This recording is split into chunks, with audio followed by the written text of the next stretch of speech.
time. Good morning students, how are you today? Miss Tias berharap kalian semua dalam keadaan yang sehat dan semangat. Miss Tias juga ingin mengucapkan Dirgahayu Republik Indonesia. Selamat hari ulang tahun kemerdekaan Indonesia yang ke-75. Indonesia maju. Semoga kita sebagai generasi penerus bangsa bisa mengisi kemerdekaan ini dengan hal-hal yang penuh dengan kebaikan. Anak-anak, salah satu upaya untuk mengisi kemerdekaan dengan hal yang positif adalah dengan belajar dengan rajin. Belajar bahasa Inggris bukan berarti kita tidak cinta Indonesia.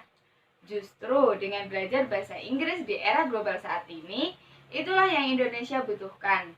Kita sebagai generasi muda perlu kecakapan, perlu wawasan yang luas, terutama berbahasa dengan bahasa internasional untuk dapat berkontribusi dalam mengharumkan nama bangsa. Jadi, tetap semangat belajar bahasa Inggris ya. Anak-anak, tidak terasa ya, kita sudah 1 bulan belajar bahasa Inggris di SMP. Kita sudah belajar mengenai greeting atau sapaan. Kita juga sudah belajar bagaimana cara memperkenalkan diri dan juga bagaimana cara menanyakan identitas orang lain. Nah, hari ini kita akan belajar bagaimana cara memperkenalkan orang lain. Tapi sebelum itu, kita harus belajar satu hal dulu untuk bisa memperkenalkan orang lain dengan baik. Apa itu? Kita akan belajar mengenai pronoun. Kenapa sih kita harus belajar pronoun dan apa itu pronoun? Kita pelajari sekarang yuk. What is pronoun? Sebelumnya, Miss Tias mau tanya dulu. Kalian pernah dengar kata noun? N-O-U-N? Noun dalam bahasa Indonesia disebut kata benda. Tahu ya kata benda? Nah, pronoun ini adalah kata yang menggantikan kata benda. Kenapa sih harus digantikan, Miss? Nah, coba kalian lihat gambar ini. Nah, di situ ada gambar anak kecil sedang membaca buku di perpustakaan. Anggap saja dia adalah adiknya Miss Tias yang bernama Taki. Saat Miss Tias ingin mengenalkan anak ini, Miss Tias pasti akan mengatakan seperti ini. I have a little brother. My little brother's name is Taki. Taki lives in Surakarta on Angkasa Street. Taki is 7 years old. Taki likes reading. Taki is reading a book in a library. Ada berapa banyak kata Taki di situ? Banyak ya. Nah, padahal pada umumnya nama hanya disebut sekali di awal paragraf. Setelah itu digantikan. Seperti di bahasa Indonesia ya, nama hanya 1 kali diucapkan, kemudian selanjutnya diganti dengan kata dia. Nah, dia adalah pronoun, kata ganti benda. Dia ini, kalau dia laki-laki dalam bahasa Inggris digantikan dengan kata he. Perkenalan tadi akan menjadi seperti ini setelah menggunakan pronoun. I have a little brother. His name is Taki. He lives in Surakarta on Angkasa Street. He is 7 years old. He likes reading book. He is reading a book in library. Itu. Nah, sampai sini sudah paham ya kenapa kita harus menggunakan pronoun, yaitu untuk menggantikan nama. Pronoun itu ada 4 jenis. Apa saja? Yang pertama yaitu subject pronoun. Kalian pasti sudah tahu ya kata subject. Subject pasti ada di depan. SPO itu ya kalau di bahasa Indonesia subject, predikat, objek. Nah, subject pronoun adalah kata ganti sebagai subject. Jadi dia ada di depan letaknya. Contohnya seperti apa akan Miss Tias bahas setelah ini. Kemudian setelah subject pronoun ada object pronoun. Object pronoun yaitu kata ganti yang menggantikan kata benda sebagai objek. Nah, SPO, subjek, predikat, objek. Berarti objek letaknya ada di belakang kalimat. Tipe atau jenis pronoun yang ketiga yaitu possessive adjective. Apa itu possessive adjective? Possessive adjective adalah kata ganti dalam kepemilikan. Kalian pasti pernah mendengar my bag, my pen, my book, my house. Nah, my ini adalah possessive adjective, yaitu kata ganti dalam kepemilikan sebelum benda yang dimiliki. Jadi, pronounnya dulu, baru bendanya. Her name, her-nya dulu, pronounnya dulu, baru kata bendanya. Her book, her-nya dulu, baru book, benda yang dimiliki. Kemudian pronoun yang terakhir adalah possessive pronoun. Possessive pronoun juga kata ganti dalam kepemilikan. Lalu apa bedanya dengan possessive adjective? Bedanya adalah kalau tadi pronounnya dulu baru benda yang dimiliki, kalau sekarang benda yang dimiliki dulu baru pronounnya. Bedanya, kalau tadi ada my book, kalau di possessive pronoun itu the book is mine. Bendanya dulu baru pronounnya. Sudah paham atau masih bingung? Kalau sudah paham, alhamdulillah. Kalau masih bingung nggak apa-apa, karena setelah ini Miss Tias akan menampilkan tabel tentang keempat jenis pronoun itu. Sudah siap ya? Oke, kita langsung lihat tabelnya. Oke, silakan kalian lihat di tabel berikut ini. Nah, di situ sudah ada subject pronoun, object pronoun, possessive adjective, and possessive pronoun. Nah, di situ sudah ada mana saja sih yang dimaksud dengan subject pronoun, object pronoun, possessive adjective, dan possessive pronoun ya. Nah, kita belajar yang subject pronoun dulu. Ada I, you, he, she, it, we, and they. I artinya saya, you artinya kamu, he artinya dia laki-laki, she artinya dia perempuan, it itu benda ya, benda bisa benda mati atau binatang. Kemudian we itu artinya kami, dan they artinya mereka. Kenapa kok I itu disebut sebagai pronoun?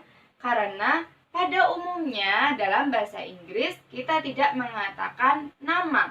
Contohnya, Miss Tias tidak mengatakan Miss Tias reads a book, Miss Tias membaca buku. Tapi biasanya Miss akan mengatakan I read the book. Seperti dalam bahasa Indonesia ya, kita biasanya menggunakan saya atau aku. Nah, jarang yang menggunakan nama terus-menerus. Itulah kenapa I termasuk dalam pronoun. Kalau subject pronoun ini dalam posisi objek, I akan berubah menjadi me. Nah, kalau dalam possessive adjective, kepemilikan, I akan berubah menjadi my. Sampai sini paham? My diikuti benda yang dimiliki. Kalau bendanya disebutkan dahulu, akan menjadi mine. Kita lanjut dulu. Kalau subjeknya itu you, kalau sebagai objek, dia akan tetap menjadi you. Bedanya, you yang subjek ada di awal kalimat, you yang objek akan ada di belakang kalimat. Kalau dalam kepemilikan, sebelum benda yang dimiliki, you ini akan berubah menjadi your.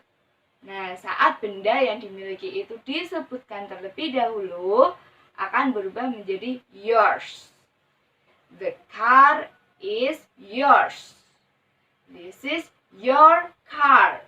Gitu. Nah, oke, silakan dicatat dulu ini yang di pronoun. Setelah ini Miss Tias akan memberikan contohnya agar kalian bisa lebih paham.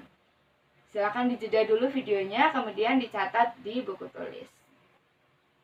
Oke, sekarang kita mulai belajar dari contohnya dulu ya. Dia laki-laki. Dia laki-laki dalam bahasa Inggris disebut he. Nah, kalimat yang pertama, Agus plays football. Agus bermain sepak bola. Nah, Agus ada di depan karena dia sebagai subjek dulu. Terus kemudian kalimat yang kedua, he plays football in the field.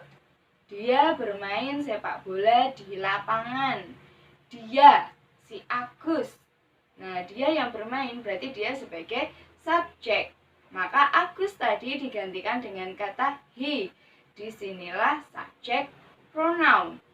Kalimat yang selanjutnya, Dayu and Danu play football with him.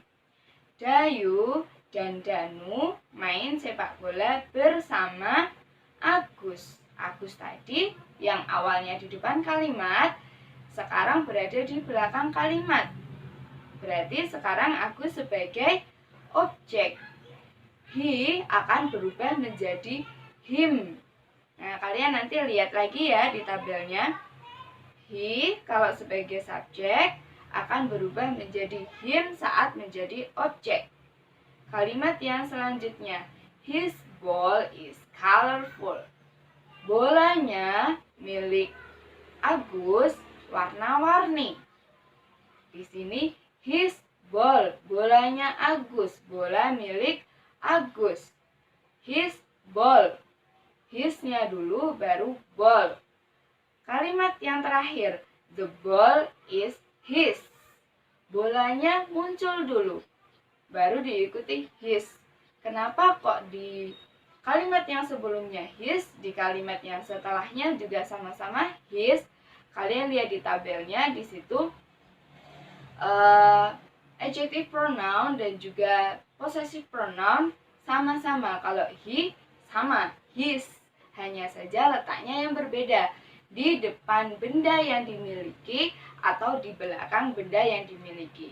Sampai sini apakah sudah paham? Kita lanjut lagi. Kalau tadi orangnya hanya satu, kalau lebih dari satu bagaimana, Miss? Kalau lebih dari satu, kita ambil contoh dua orang, yaitu Ani dan Ina. Kalimatnya seperti ini.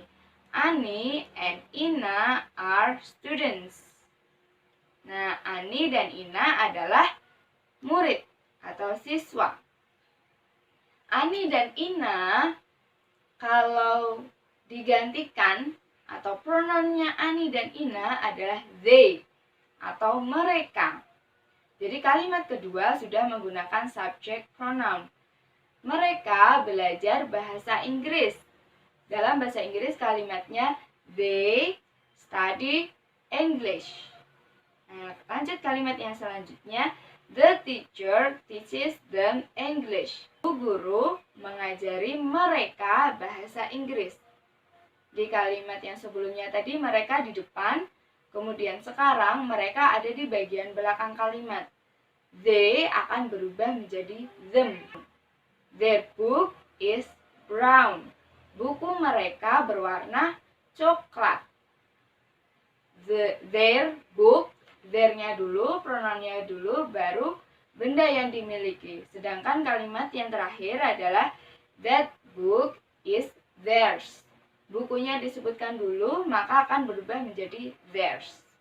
Gitu. Jadi yang tadi awalnya they akan berubah menjadi them saat posisinya sebagai objek, dan akan berubah menjadi their saat kepemilikan, dan akan berubah menjadi theirs, ada S-nya, saat benda yang dimiliki disebutkan terlebih dahulu. Sampai sini sudah pahamkah? Ini masih ada contoh lagi. Kita belajarnya pelan-pelan dulu, karena materi ini kalian harus mencatat banyak hal. Jadi Miss Tias harap yang Miss Tias tampilkan dan Miss Tias jelaskan, kalian catat di buku tulis, dan juga kalian perhatikan baik-baik. Kalau masih bingung, tolong diulang lagi videonya ya. Oke, kita lanjutkan contoh yang selanjutnya. Di sini ada dua kalimat. Yang pertama, I call you. Saya memanggil atau menelpon kamu. Yang menelpon siapa? I. Yang ditelepon you. Berarti di sini subjek pronounnya adalah I. Sedangkan objek pronounnya adalah you. Ya, I call you. Kemudian yang selanjutnya di sampingnya bisa kalian lihat dan kalian bandingkan. You call me. You call me. Kamu menelpon aku. Nah, tadi di kalimat yang sebelumnya you sebagai objek, dan di kalimat ini berubah menjadi subjek, menjadi yang menelpon. Tetap sama, you. Tapi kita lihat, ada yang berubah di situ. Apa yang berubah adalah me.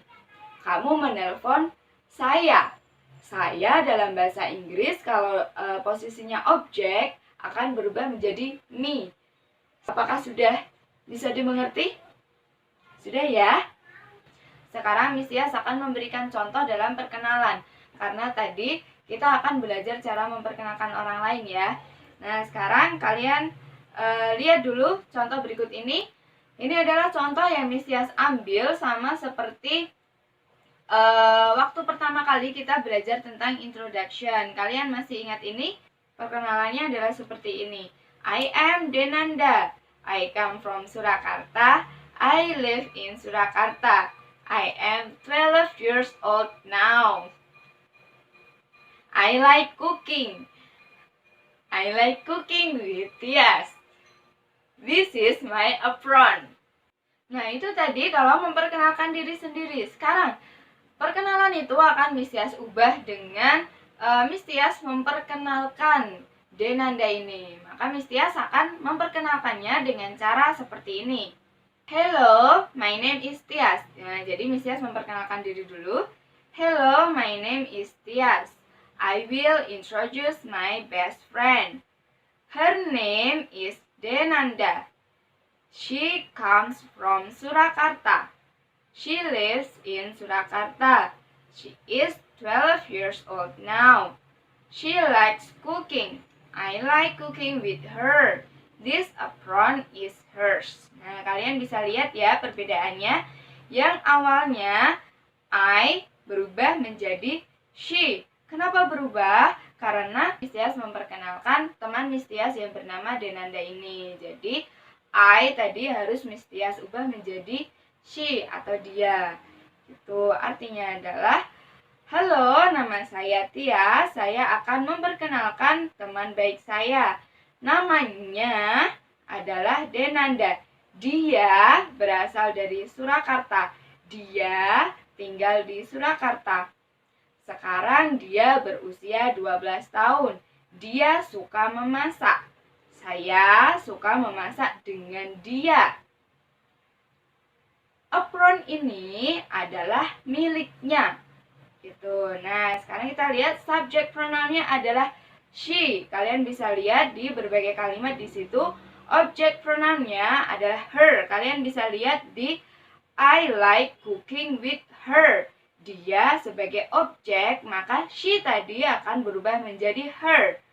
Kemudian possessive adjective kalian bisa lihat di kalimat her name is Denanda. Namanya dia. Nah, namanya dia adalah Denanda. Jadi possessive adjective-nya adalah her. Kemudian possessive pronoun-nya kalian bisa lihat di kalimat terakhir yaitu this apron. Apron ini adalah miliknya. This apron is hers. Gitu, sampai sini apakah sudah paham? Oke anak-anak, Miss Tias rasa penjelasannya sudah cukup, sudah terlalu panjang dan Miss Tias rasa sudah cukup lengkap. Kalau kalian masih bingung, kalian bisa ulang lagi videonya. Nah, biar kalian lebih paham lagi, Miss Tias ingin memberikan kalian latihan gitu ya. Biasanya kalau kita sambil mengerjakan akan lebih memahami dibandingkan hanya mendengarkan. Nah, kemarin pertemuan yang sebelumnya Miss Tias sudah memberikan tugas, yaitu dengan cara kalian worksheet ini kemudian ditulis di buku tugas. Nah, tugas kalian mirip dengan hal itu.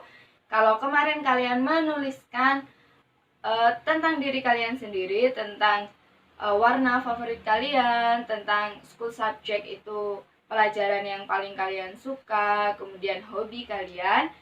Nah, sekarang tugasnya adalah kalian memperkenalkan seseorang yang ada di sekitar kalian. Kalian boleh memilih siapa saja yang ada di sekitar kalian yang perempuan. Boleh ibu, boleh kakak perempuan, boleh adik perempuan, boleh bibi, boleh tante, boleh teman perempuan kalian, kalian bebas. Yang harus kalian perkenalkan adalah yang pertama, nama, kemudian alamat seperti yang sudah kita bahas sebelumnya, kemudian warna yang dia suka, kemudian hobi. Nah, caranya kalian bisa menyampaikan seperti ini. Hello, my name is bla bla bla. Kalian tulis nama kalian seperti contoh yang sebelumnya. I want introduce my. Saya ingin memperkenalkan siapa kalian yang kalian pilih ya. Her name is. Nah, nama yang ingin kalian perkenalkan itu siapa? Kemudian dilanjutkan bawahnya. Sekarang dia tinggal di mana?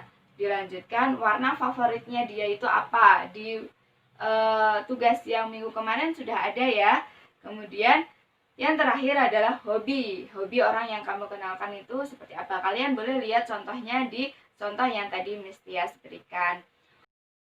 Oke, selamat mengisi kemerdekaan anak-anak. Nah, kalau kalian ada kesulitan, kalian bisa menghubungi Miss Tias atau kalian bisa mencari sumber-sumber yang lain. Sampai di sini, stay healthy, stay happy, stay at home. Wassalamualaikum.